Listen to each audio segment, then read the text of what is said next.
Butter's vitamin A content is among the more variable nutritional facts in the food supply, not because butter's composition changes after production, but because the cows whose milk produces it live on dramatically different diets that determine how much vitamin A ends up in the fat.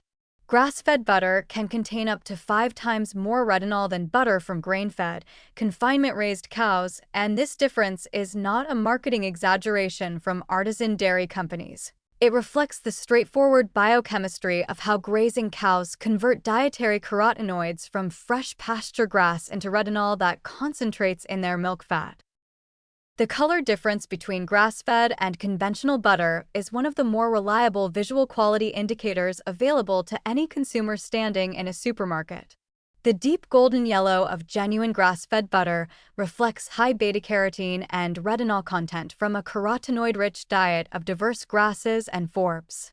The pale, nearly white color of most conventional butter indicates that the cows producing it ate predominantly corn and soy feed, which contains minimal carotenoids.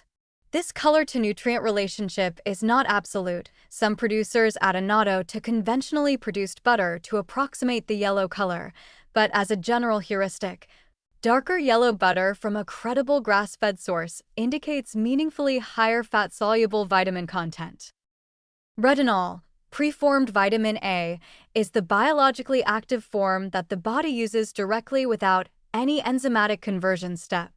Unlike the beta-carotene from plant foods that must be converted by the BCMO1 enzyme at variable efficiency, the retinol in butter is immediately bioavailable regardless of the consumer's genetic profile.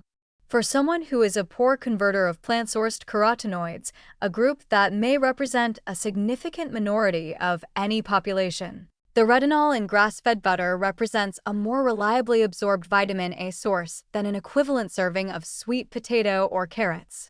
This is a nuance that blanket plant food first recommendations do not always accommodate. The cost reality of grass-fed butter, typically 2 to 3 times the price of conventional, is worth addressing practically rather than pretending it does not exist.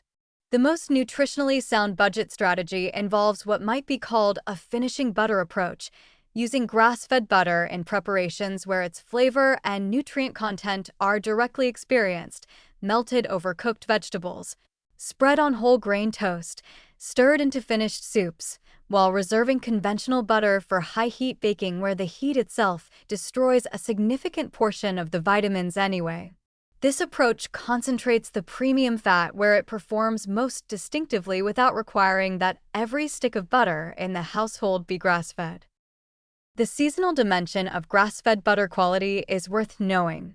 Cows grazing on fresh summer and early autumn pasture produce milk with higher carotenoid content than cows eating hay or silage through winter, and this seasonal variation shows up in the butter's color and vitamin content.